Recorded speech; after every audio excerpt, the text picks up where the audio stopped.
Quick 25ಗೆ ಸ್ವಾಗತ. ನಾನು ಚೈತ್ರ ಅಂಚನ್. ಈ ಕ್ಷಣದ 25 ಸುದ್ದಿಗಳನ್ನು ಕ್ವಿಕ್ ಆಗಿ ನೋಡೋಣ. ವಿಧಾನ ಪರಿಷತ್ ಬಿಜೆಪಿ ಸದಸ್ಯ ಸಿಟಿ ರವಿಗೆ ಬೆದರಿಕೆಯ ಪತ್ರ ಪ್ರಕರಣಕ್ಕೆ ಸಂಬಂಧಪಟ್ಟ ಹಾಗೆ ಪೊಲೀಸರು ತನಿಖೆಯನ್ನು ಆರಂಭಿಸಿದ್ದಾರೆ. ಜನವರಿ 9ನೇ ತಾರೀಕಿನ ಒಳಗಾಗಿ ಚಿಕ್ಕಮಗಳೂರಿನ ಬಸನಹಳ್ಳಿ ರಸ್ತೆಯಲ್ಲಿರುವಂತಹ ಸಿಟಿ ರವಿ ಮನೆಗೆ ಅನಾಮಧೇಯ ಬೆದರಿಕೆ ಪತ್ರ ಬಂದಿತ್ತು. 9ನೇ ತಾರೀಕಿಗೆ ಲಕ್ಷ್ಮೀ ಹೆಬ್ಬಾಳ್ಕರ್ಗೆ ಕ್ಷಮೆ ಕೇಳಬೇಕು ಅಂತ ಈ ಪತ್ರದಲ್ಲಿ ಉಲ್ಲೇಖವನ್ನ ಕೂಡ ಮಾಡಿತ್ತು. ಈ ಆರೋಪ ಇದೀಗ ಕೇಳಿ ಬರ್ತಾ ಇದೆ. ಬೆಳಗಾವಿಯಲ್ಲಿ ಮತ್ತೆ ಕಾಂಗ್ರೆಸ್ ಸಮಾವೇಶಕ್ಕೆ ಚಿಂತನೆ ನಡೆದಿದೆ. ಯಾವ ರೀತಿ ಸಭೆ ಮಾಡಬೇಕು ಅಂತ ಸಿಎಲ್ಪಿ ಸಭೆಯಲ್ಲಿ ಚರ್ಚಿಸುತ್ತೇವೆ ಅನ್ನೋದಾಗಿ ಸಚಿವ ಎಂಬಿ ಪಾಟೀಲ್ ಹೇಳಿದ್ದಾರೆ. ರಾಜ್ಯ ಕಾಂಗ್ರೆಸ್ ಉಸ್ತುವಾರಿ ರಣದೀಪ್ ಸುರ್ಜೇವಾಲಾ ಎಲ್ಲಾ ವಿಚಾರಗಳ ಬಗ್ಗೆ ಚರ್ಚೆಯನ್ನು ನಡೆಸಿ ನಿರ್ಧಾರ ಮಾಡ್ತಾರೆ ಅಂತ ಹೇಳಿದ್ದಾರೆ. ಕಾಂಗ್ರೆಸ್ನಲ್ಲಿ ರಾಜಕೀಯ ಚಟುವಟಿಕೆ ಗರಿಗೆದರಿರುವ ನಡುವೆ ನಾಳೆ ಶಾಸಕಾಂಗ ಪಕ್ಷದ ಸಭೆ ನಡೆಯಲಿದೆ. ಇವತ್ತು ಬೆಂಗಳೂರಿಗೆ ರಾಜ್ಯ ಕಾಂಗ್ರೆಸ್ ಉಸ್ತುವಾರಿ ಸುರ್ಜೇವಾಲಾ ಆಗಮಿಸಲಿದ್ದಾರೆ.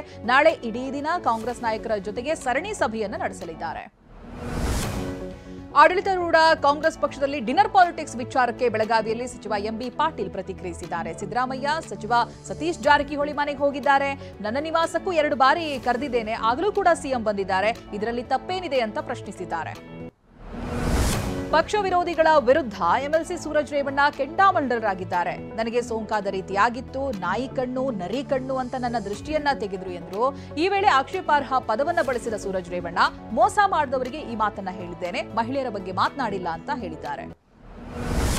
ನಮ್ಮ ತಾತ ದೇವೇಗೌಡರು ಯಾವುದೇ ಜಾತಿ ನೋಡಬೇಡ ಅಂದಿದ್ದಾರೆ. ಅದೇ ರೀತಿ ನಾನು ಯಾವುದೇ ಜಾತಿ ಜನಾಂಗ ನೋಡದೆ ಎಲ್ರಿಗೂ ಒಳ್ಳೇದ್ ಮಾಡ್ತೀನಿ ಅಂತ ಹಾಸನದಲ್ಲಿ ಸೂರಜ್ ರೇವಣ್ಣ ಹೇಳಿದ್ದಾರೆ.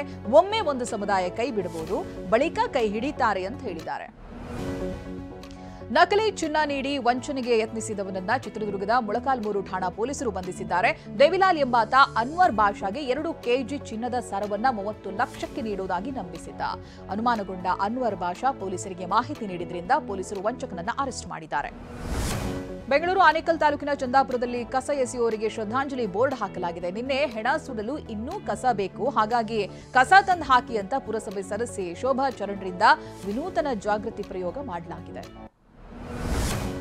ಪ್ರೇಯಸಿಯ ಬ್ಲಾಕ್ ಮೇಲ್ನಿಂದ ನೊಂದ ಯುವಕ ವಿಷ ಸೇವಿಸಿ ಆತ್ಮಹತ್ಯೆ ಮಾಡಿಕೊಂಡಿರುವಂತಹ ಘಟನೆ ಹಾಸನ ಸಕಲೇಶಪುರದಲ್ಲಿ ನಡೆದಿದೆ. 30 ವರ್ಷದ ಕವನ ಆತ್ಮಹತ್ಯೆಗೆ ಶರಣಾದ ಯುವಕ ನನ್ನ ಸಾವಿಗೆ ಕಾರಣ ಅಂಜಲಿ ವಿನಯ್ ಗೌಡ ಪಿಎಸ್ ಅಂತ ವಿಡಿಯೋ ಮಾಡಿ ಆತ್ಮಹತ್ಯೆಗೆ ಶರಣಾಗಿದ್ದಾನೆ. ಹುಬ್ಬಳ್ಳಿ ಧಾರವಾಡ ರಸ್ತೆಯಲ್ಲಿ ಬಿಆರ್ಟಿಎಸ್ ಸಾರಿಗೆ ಇಲಾಖೆ ಸಿಬ್ಬಂದಿ ಕುಡಿದ ಮತ್ತಿನಲ್ಲಿ ಕಿರಿಕ್ ಮಾಡಿಕೊಂಡಿದ್ದಾರೆ. ಆಂಬ್ಯುಲೆನ್ಸ್ಗೂ ದಾರಿ ಬಿಡದೆ ಅವಾಂತರ ಸೃಷ್ಟಿ ಮಾಡಿಕೊಂಡಿದ್ದಾರೆ. ಆಂಬ್ಯುಲೆನ್ಸ್ನಲ್ಲಿ ರೋಗಿ ಇದ್ರೂ ಆಸ್ಪತ್ರೆಗೆ ಹೋಗಬೇಕಂದ್ರೂ ದಾರಿ ಬಿಡದೆ ಕಿರಿಕ್ ಮಾಡಿದ್ದಾರೆ. ವಿವೇಕಾನಂದ ಜಯಂತಿ ಹಿನ್ನೆಲೆ ಮೈಸೂರು ಜಿಲ್ಲಾ ಬಿಜೆಪಿ ಯುವ ಮೋರ್ಚಾ ವತಿಯಿಂದ ವಿವೇಕ ನಡಿಗೆ ಆಯೋಜನೆ ಮಾಡಿಕೊಳ್ಳಲಾಗಿತ್ತು. ದೇಶಕ್ಕಾಗಿ ವಿವೇಕ ನಡಿಗೆಯಲ್ಲಿ ಮಾಜಿ ಸಂಸದ ಪ್ರತಾಪ್ ಸಿಂಹ ಹಾಗೆ ಬಿಜೆಪಿ ಶಾಸಕ ಶ್ರೀವತ್ಸ ಹೆಜ್ಜೆ ಹಾಕಿದರು. ಹುಬ್ಬಳ್ಳಿ ನಗರಕ್ಕೆ ಮತ್ತೆ ಚಡ್ಡಿ ಗ್ಯಾಂಗ್ ಎಂಟ್ರಿ ಕೊಟ್ಟಿದೆ. ಹುಬ್ಬಳ್ಳಿಯ ಹೊರವಲಯದ ಗಬ್ಬೂರ ಬಳಿ ಇರುವಂತಹ ದೇವಸ್ಥಾನದಲ್ಲಿ ಹುಂಡಿ ಕಳ್ಳತನ ಮಾಡಲಾಗಿದೆ. ಚಡ್ಡಿ ಗ್ಯಾಂಗ್ನ ಕಳ್ಳತನದ ದೃಶ್ಯ ಸಿಸಿ ಕ್ಯಾಮೆರಾದಲ್ಲಿ ಸೆರೆಯಾಗಿದೆ. ಸುಮಾರು 7 ಲಕ್ಷ ಹಣ ದೋಚಿ ಕದಿಮರು ಪರಾರಿಯಾಗಿದ್ದಾರೆ. ವಿದ್ಯುತ್ ಶಾರ್ಟ್ ಸರ್ಕ್ಯೂಟ್ನಿಂದ ಮನೆಗೆ ಬೆಂಕಿ ಬಿದ್ದಿದೆ. ಉತ್ತರ ಕನ್ನಡ ಜಿಲ್ಲೆಯ ಕುಮಟಾ ತಾಲೂಕಿನ ಬರ್ಗಿಯಲ್ಲಿ ಅವಘಡ ಸಂಭವಿಸಿದೆ. ಮನೆಯಲ್ಲಿದ್ದ ಲಕ್ಷಾಂತರ ರೂಪಾಯಿ ಸಾಮಗ್ರಿ ಬೆಂಕಿಗಾಹುತಿಯಾಗಿದೆ. ಫ್ರಿಡ್ಜ್, ಮಿಕ್ಸಿ, ಗ್ಯಾಸ್ ಒಲೆ, ಅಡುಗೆ ಸಾಮಗ್ರಿ, ಬಟ್ಟೆ ಸೇರಿ ಎಲ್ಲವೂ ಬೆಂಕಿಯಲ್ಲಿ ಸುಟ್ಟು ಕರಕಲಾಗಿದೆ. ಕೊಪ್ಪಳದ ಕಿನ್ನಾಳ ರಸ್ತೆಯ ಮೆಡಿಕಲ್ ಶಾಪ್ನಲ್ಲಿ ಸರಣಿ ಕಳ್ಳತನಕ್ಕೆ ಯತ್ನಿಸಲಾಗಿದೆ. ಕಾಮಧೇನು ಮೆಡಿಕಲ್ ಶಾಪ್ನಲ್ಲಿ ಖದೀಮರು ಕೈಚಳಕ ತೋರಿಸಿದ್ದಾರೆ. 10,000 ರೂಪಾಯಿ ಹಣ ಕದ್ದೊಯ್ದಿದ್ದಾರೆ. ಶಟರ್ ಮುರಿದು ಕಳ್ಳತನ ಮಾಡಿದ ಖದೀಮರ ಕೈಚಳಕ ಸಿಸಿ ಕ್ಯಾಮೆರಾದಲ್ಲಿ ಸೆರೆಯಾಗಿದೆ. ವಿದ್ಯಾರ್ಥಿನಿಯರು ಶರ್ಟ್ ಮೇಲೆ ಪೆನ್ನಿಂದ ಬರೆದುಕೊಂಡಿದ್ದಾರೆ ಅಂತ ಗರಂ ಆದ ಪ್ರಾಂಶುಪಾಲ. ವಿದ್ಯಾರ್ಥಿನಿಯರ ಶರ್ಟ್ ಬಿಚ್ಚಿಸಿದ ಆಘಾತಕಾರಿ ಘಟನೆ ಜಾರ್ಖಂಡ್ನ ಧನ್ಬಾದ್ನಲ್ಲಿ ನಡೆದಿದೆ.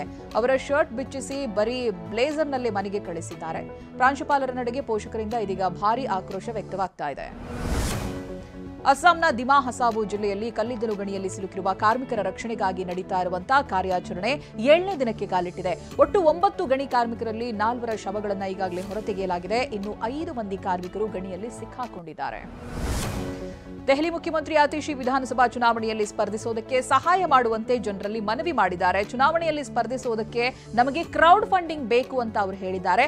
ನಮಗೆ ಚುನಾವಣೆಯಲ್ಲಿ ಸ್ಪರ್ಧಿಸೋದಕ್ಕೆ ಹಣ ಬೇಕು, ಜನರು ನಮಗೆ 100 ರಿಂದ 1,000ವರೆಗೂ ಸಹಾಯ ಮಾಡಬಹುದು ಅಂತ ಹೇಳಿದ್ದಾರೆ. ಪುಷ್ಪಾ 2 ಸಕ್ಸಸ್ ಖುಷಿಯಲ್ಲಿದ್ದ ಶ್ರೀವಲ್ಲಿ ರಶ್ಮಿಕಾ ಮಂದಣ್ಣ ಕಾಲಿಗೆ ಪೆಟ್ಟಾಗಿ ಬೆಡ್ ರೆಸ್ಟ್ ನಲ್ಲಿದ್ದಾರೆ. ಈ ಬಗ್ಗೆ ಸಾಮಾಜಿಕ ಜಾಲತಾಣದಲ್ಲಿ ಪೋಸ್ಟ್ ಮಾಡಿರುವಂತಹ ನ್ಯಾಷನಲ್ ಕ್ರಶ್ ಸಿಕಂದರ್ ಶೂಟಿಂಗ್ ಸ್ಥಗಿತಗೊಂಡಿದ್ದಕ್ಕೆ ನಿರ್ದೇಶಕರಿಗೆ ಕ್ಷಮೆಯಾಚಿಸಿದ್ದಾರೆ.